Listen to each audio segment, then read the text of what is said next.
things with regards See to something that. bubbling. Something's bubbling. Something's bubbling. Bubbling. Let it bubble. But that's outward bound. It's learned behavior. Yeah, but that goes back to what I said originally. It's outward bound. Because when you talked about like alpha, the first thing when you talk about alpha, I hear toxic masculinity.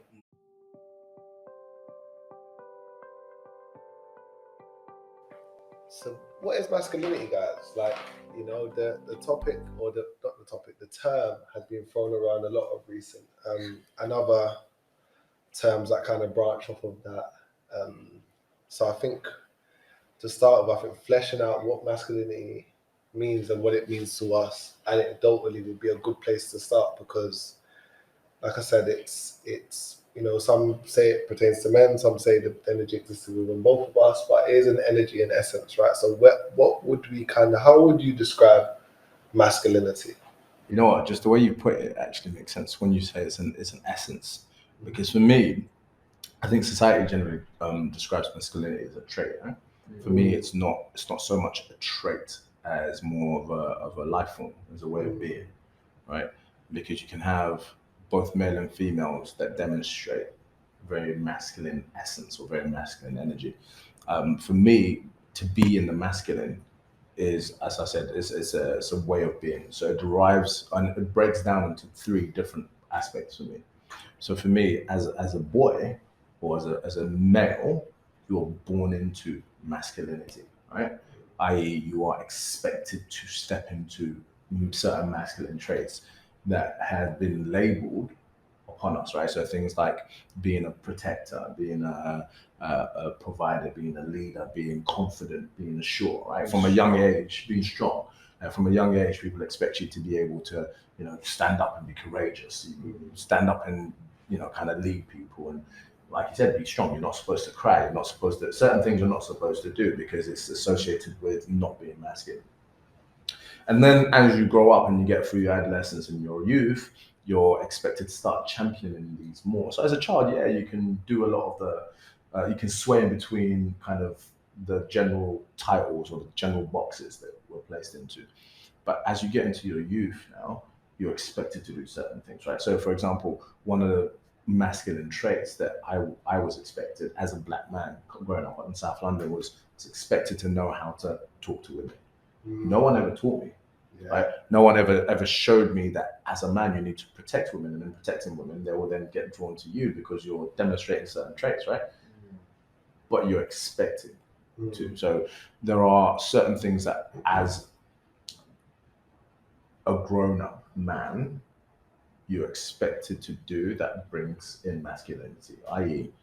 you're expected to go to work, you're expected to take care of women, you're expected to be stronger around women, right? You're expected to be the one that if anything was to happen, you're supposed to jump in and protect. That caveats me into my next phase, which is the father. Now, the father for me is all things masculine. And the reason I say that is a father is an actual champion of all the things that are masculine traded. So, for example, a father will protect his own, or should protect his own, his wife, his kids, the people around him, the people in his community. He should be a builder, right? Builder in the sense of building up people, right? Uplifting people, kind of driving their existence into betterness. He should be a provider. He should work with his hands. He should be able to go and make things happen. And then ultimately, when you put all this together, there is one example of that for me, right? And as a Christian, that example is God. God can create. He can make things happen. He can protect. He can provide. These are the examples that I've chosen to live by. And so ultimately, when you put all that together, that for me is what masculinity is and means to me. Yeah. Well, I like that. Yeah. I think to go off of what you said a lot of you. I echo a lot of your sentiment with regards to masculinity. One other aspect I would add to that is mind, right? And the reason why I add mind is because a lot of the traits that we talk about when we talk about masculinity, and again, going back to it not being necessarily a trait, but more of an essence, right? Are material, right? They're things we do, right? But the mind is immaterial. And going back to the creator reference you use with God is how can you create and augmented reality you want, not only for yourself but for those you love, you protect, you provide for, right? In absence of again the material, the physical, right? So having not only an astute mind and being in a constant attainment of wisdom, but being able to use your mind to create the life that so serves you and serves the collective. So I think that's a massive part of masculinity also. I feel like masculinity is a journey. You have to look at the way that I was taught how to be a man was from my dad. My dad was his vision and view of being a masculine man was to be a fighter and to be strong and to be tough and he's a man that could get things done. He would just know. Where did he get that from, though? I don't even think he really got it from his dad. I think he just got it because he had a very troubled childhood. Okay. So he kind of had to be that way. Yeah. Because when he came from Pakistan to the UK, very racist in the 70s, and he had to fight because if he didn't fight, he was going to get beaten up, right? So when survival of the fittest. Exactly. So when he was growing me up, that's what he wanted for me: to be confident, to be strong, to be a fighter, to be, to not show weakness, to just be good with my hands. And I was none of these things. I was soft as anything. I didn't want to fight. I tried to take him to like Taekwondo. I just didn't want to do anything. I didn't want to be there. So actually, I grew up feeling like I just didn't have any masculinity in me whatsoever. Wow. And I always felt very insecure. I lacked confidence. I didn't enjoy who I was growing up, and I always felt like I was in this shadow of my of a man, of my dad, and where I never felt good enough as a man. I think even going into my adulthood, and I still want to make my dad proud. And it's like, will he see me as a man?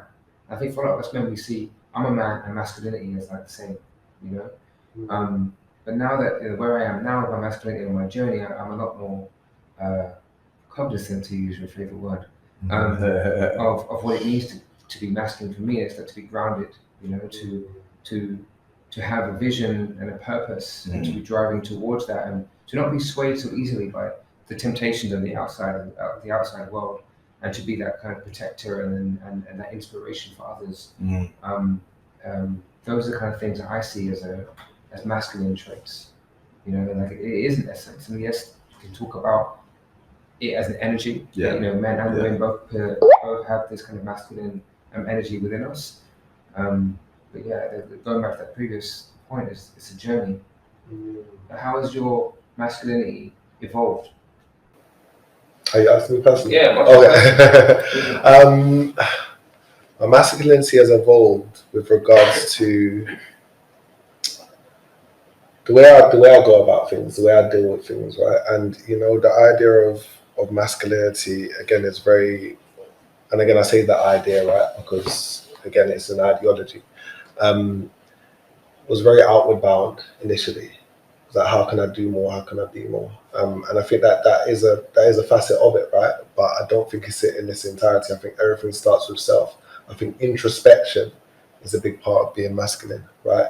Being able to be constantly introspective, looking at yourself, not always subjectively, but sometimes objectively, right? I think there's hierarchical aspects to masculinity with regards to being able to look at yourself in comparison to other masculine figures and take from them the facets that you think will serve you and use that to build yourself up, right? Because with regards to masculinity, sometimes it becomes an ego thing. Sometimes it becomes, I'm trying to be the alpha in the room. And sometimes you've got to be able to notice that, not everyone's going to be the leader. Sometimes you've got to follow. And the prerequisite to being a good leader is being able to follow and be led by those that you feel have good interests at heart and that champion the things that you ultimately want to be and become. I'd love to hear from Rhachell, actually, because a lot of the things that you've said, for me, can equally be done by women, right? Introspective thinking, being alpha. For me, being alpha is just a semantic representation of somebody who's strong within a specific environment, right? So you can have alpha females as well. In fact, you can have alpha females that trump alpha males. I've been in rooms where women walk in and they're like, just their very essence is powerful.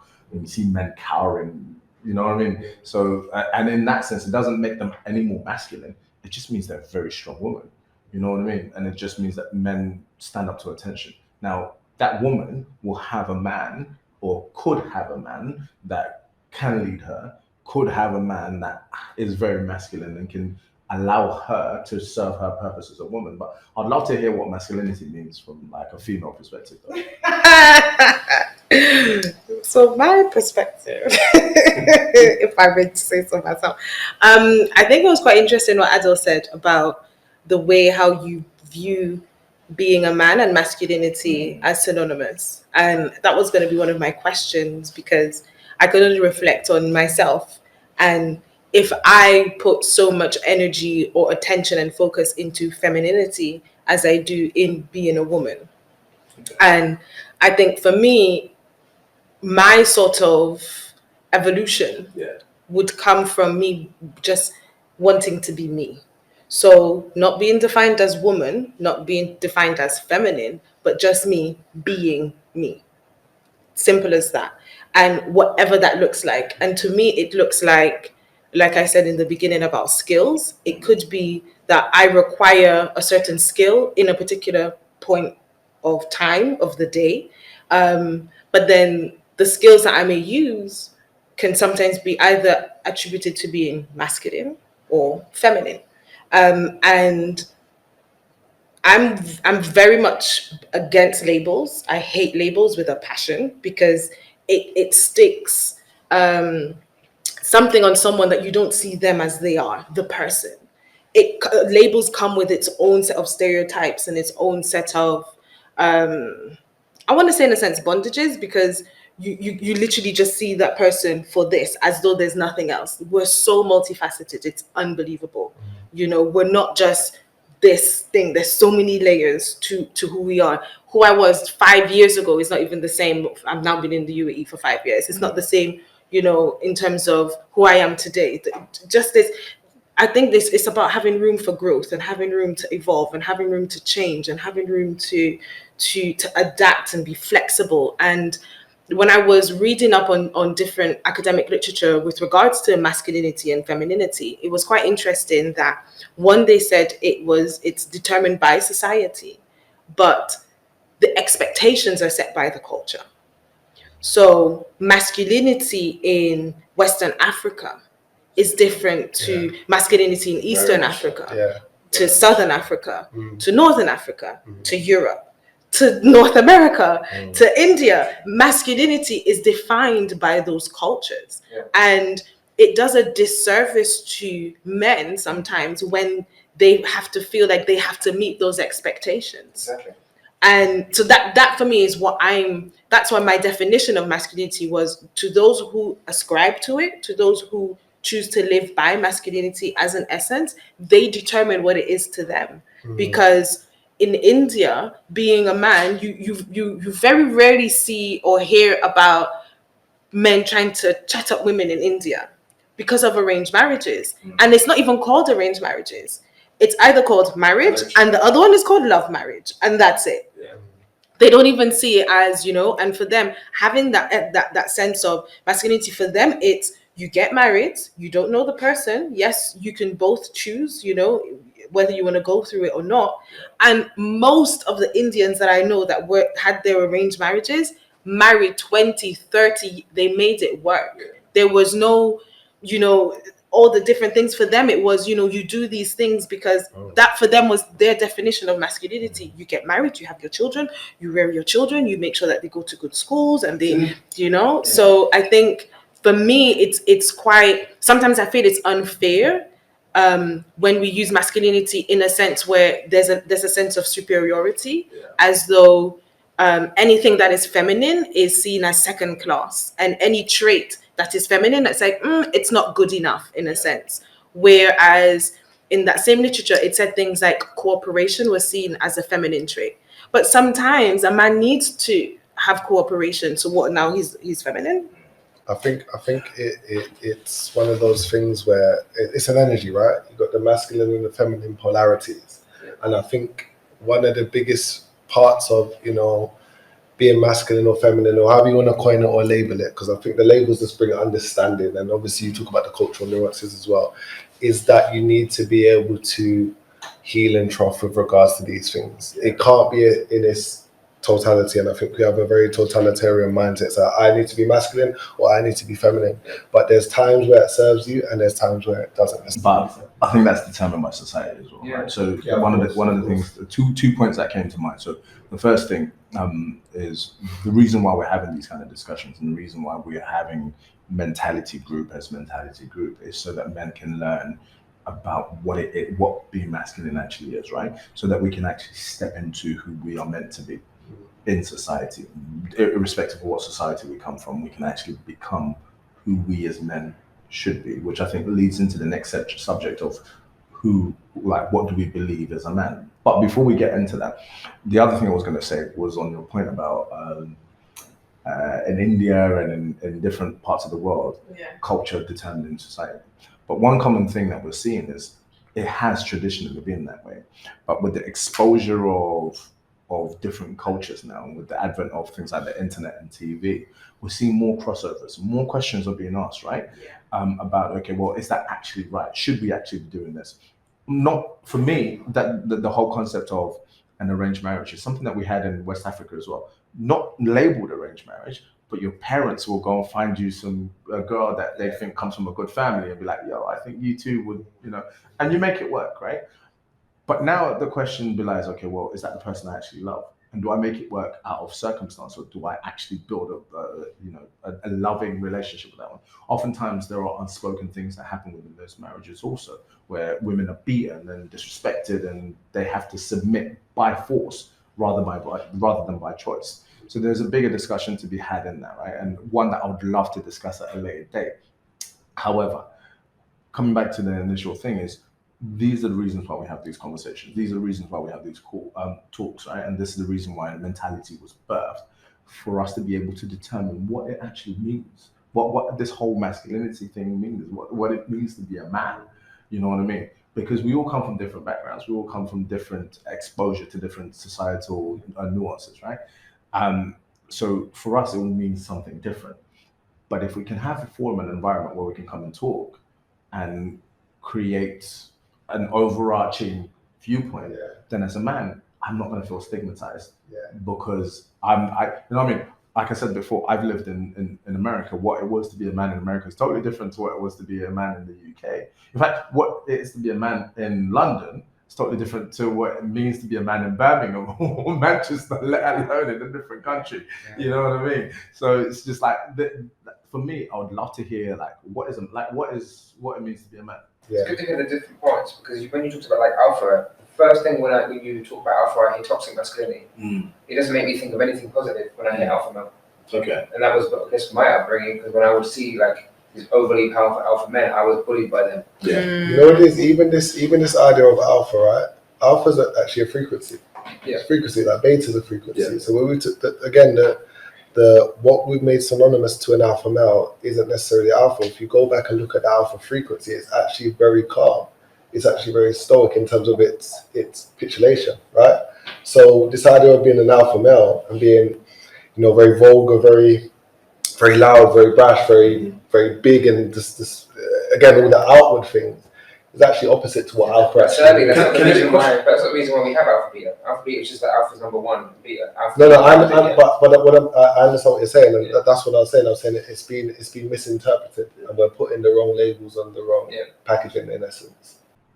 No, I was just saying, can it be then viewed that the whole concept of alphaism, if I can create my own word? You heard it first. Yep. People are going to be using that, I guarantee.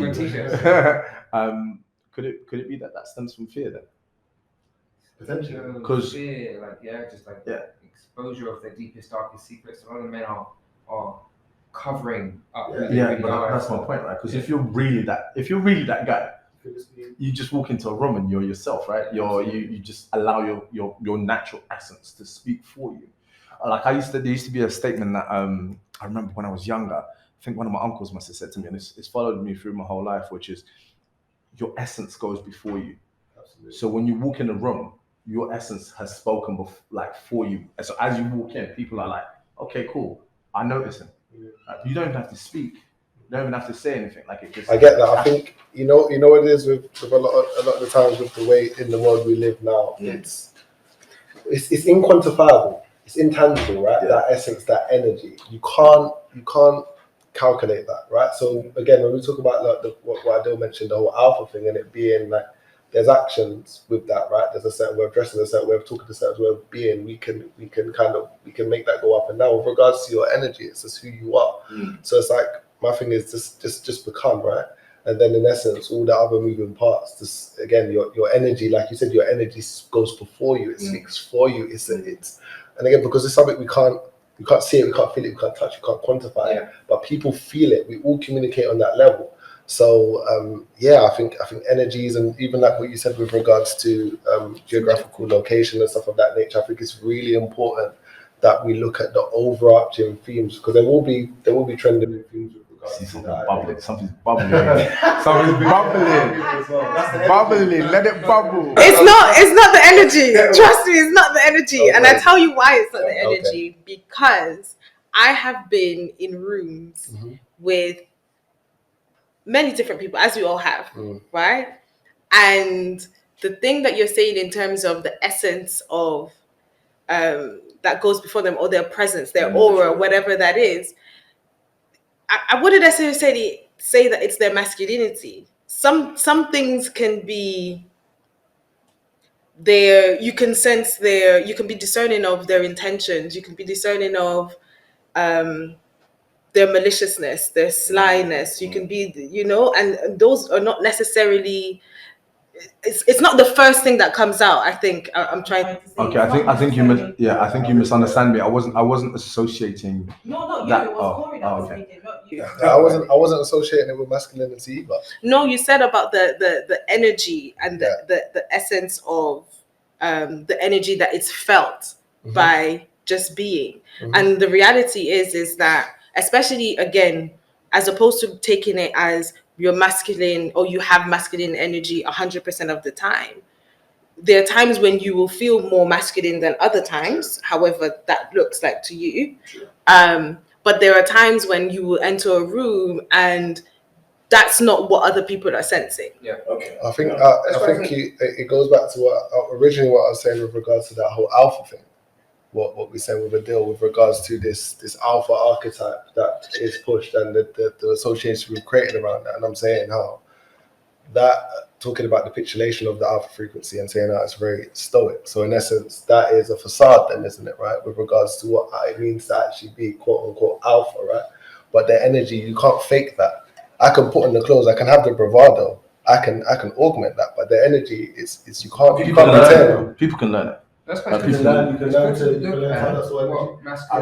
think it depends on.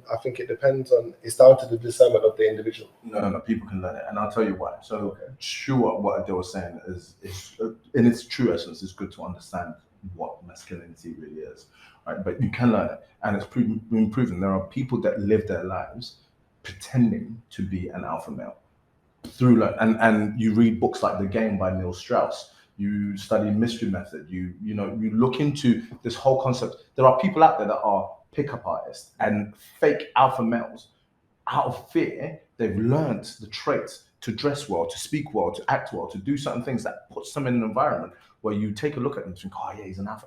He's not. But that's outward bound. It's learned behavior. Yeah, but that goes back to what I said originally. It's outward bound. I'm talking about the energy, the essence, right? I'm saying you can't fake the funk when it comes to that, because that is you can't augment. And that if those things that you're doing outward bound make you feel more like that, then in essence it's no longer fake anymore, because you've raised yourself to that frequency and that way of feeling internally. So again, you can use the materials to change the immaterial. You can use the immaterial to change the material. But the thing is, they've obviously done their due diligence, right? But if none of those things and I'm just trying to pretend, a discerning eye will see straight through that, right? Do you understand what I'm saying? A very well discerned individual will see straight through. I agree. I agree with you. I think it's look, ultimately there are going to be, there's con artists, right? There's the reason this term's there. There's con artists for a reason, but I think there would have been a certain degree of having to become to some degree to be able to fool, the masses per se.